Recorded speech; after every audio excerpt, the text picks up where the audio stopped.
네, 앞서서도 잠시 언급을 해드렸는데요. 오늘 중국의 제18차 당대회가 일주일간의 일정을 끝으로 폐막했습니다. 시진핑 중국 국가부주석과 리커청 부총리가 제18차 전국대표 대회 폐막식에서 중앙위원으로 선출됐다고 관영 신화통식이 공식적으로 보도를 했습니다. 이 보도 내용 잠시 언급을 해드리겠습니다. 자, 계속해서 종목 모니터로 이어가도록 하겠습니다. 메리츠증권 강남센터의 서동수 대리와 함께합니다. 대리님 안녕하세요. 네, 안녕하세요. 네, 수급 특징주부터 확인해 볼게요. 먼저 주요 수급 주체들이 사고 있는 종목부터 확인해 볼까요? 네, LGU 플러스 말씀드리겠습니다. LGU 플러스 같은 경우 금일 외인과 기관이 쌍끌이 매수에 힘입어서 좀 상승을 좀 하고 있는데요. 조금 거슬러 올라가서 상승 이전에 사실 11월 1일 날 실적 발표에서 그 하락했던 이유들이 좀 나왔었는데 마케팅 비용이 좀 많이 과다가 되면서 3분기 실적이 영업 손실로 나오긴 했었습니다. 하지만 최근에 조금 추세를 다시 살리면서 상승을 하고 있는데 첫째로 자사주 소각 효과가 지금 나오고 있는 것 같습니다. 자사주를 7,800만 주, 발행 주식의 15% 정도 되는 주식을 소각을 해서 EPS 또한 한 20% 가까이 증가하는 효과가 있는데요. 이러한 것들이 조금 반영이 되는 게 아니냐, 좀 이렇게 보여지고요.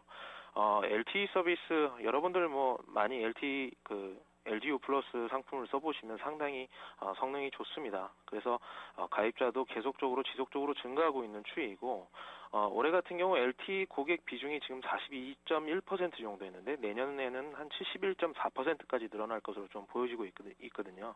그래서 70%대로 늘어나게 되면 ARPU도 계속적으로 늘어나게 될 테고 올해에 비해서 한 10% 정도 ARPU가 늘어나지 않겠느냐. 그리고 내년 같은 경우는 LTE 캐펙스 투자가 사실상 이제 마무리 단계에 들어가면서 비용 감소 효과가 이루어지면서 회사의 조금 더 수익성 면에서 좀 더 개선되는 모습을 보여주지 않겠느냐. 긍정적인 모습을 좀 보고 있습니다. 네, 기관 매수세 강세를 나타내고 있는 LGU 플러스를 확인해 봤습니다. 이번에는 매도하고 있는 종목 좀 확인해 볼게요. 오늘 두산 인프라코어 외국인들이 특히 많이 매도를 하고 있네요. 예, 두산 인프라코어 최근에 기관 매도가 계속적으로 이어지다가 오늘 같은 경우는 외인과 기관이 양쪽 다 매도를 좀 보여주고 있는데요. 장중에는 52주 최저가를 좀 보이면서 상당히 좋지 않은 모습들을 좀 보여주고 있습니다.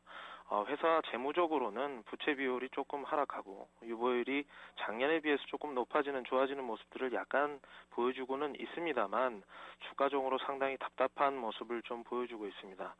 G2에서 미국이나 중국에서 정책 모멘텀이 생각보다 작은 규모 그리고 굉장히 구체화되지 못하고 있다는 점에 있어서 중국 굴삭기 시장만 본다고 하더라도 10월 굴삭기 시장은 또 5,479대가 팔리면서 작년에 비해서 36%가 줄었고요. 그리고 누적으로 보신다고 하더라도 39%가 작년 동기 대비 줄어있는 상태이기 때문에 두산인프라코의 10월 판매라든가 누적 판매 대수가 작년에 비해서 거의 50% 정도 빠지는 좋지 못한 모습들을 좀 보여주고 있습니다. 그렇다고 해서 연말까지 좀 좋아질 수 있냐? 그럼 좀 재고 상태를 좀 보셔야 될 텐데 지금 재고도 굉장히 지금 높은 상태라서 그리고 중국 쪽의 로컬 업체들, 산이 같은 그런 업체들이 상당히 좀 약진을 보여주고 있거든요. 그래서 좀 내년을 기약을 하셔야 되지 않겠느냐. 그리고 내년에 구체적인 정책 모멘텀이 나오고 지표로 연결이 됐을 때 그때 좀 접근해야 되지 않겠느냐. 보수적인 좀 시각을 유지하겠습니다. 네, 두산 인프라코어는 여전히 부담스러운 이슈들이 산재해 있다라는 말씀이십니다. 내년까지 상황을 조금 더 지켜본 뒤에 대응해도 늦지 않다라고 정리해 보겠습니다. 자, 이번에는 거래량 급증 종목 확인해 보겠습니다. 개인 투자자들의 영원한 관심 종목 SK하이닉스 최근에 급등세가 이어지고 있는데 거래량도 수반을 하고 있다고요? 예, 맞습니다. 지금 기관 매수 계속적으로 좀 이루어지면서 벌써 어제 거래량을 지금 넘어서고 있는데요. 특히나 그 바닥론이 계속적으로 좀 제기가 되고 있습니다.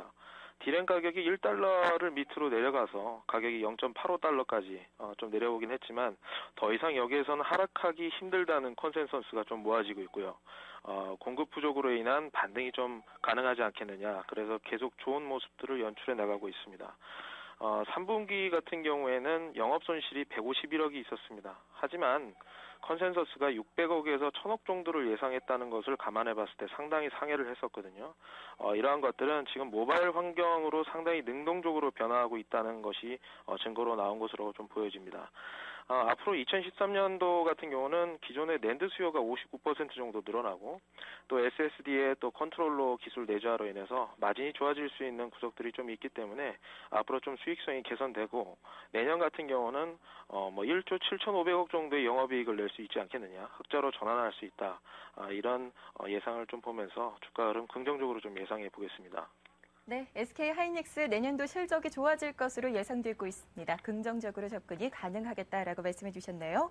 끝으로 오늘장 차트 관심 좀 받아보겠습니다. 어떤 종목인가요? 예, 메디톡스 좀 말씀드리려고 하는데요.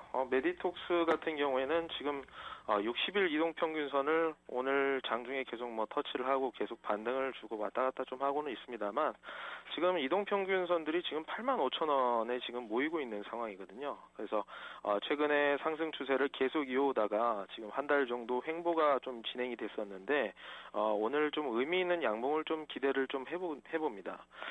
이런 것들 좀 기대할 수 있는 이유는 11월 중에 지금 차세대 메디톡신이 호주 임상 이상이 완료될 것으로 좀 보여지고 있거든요.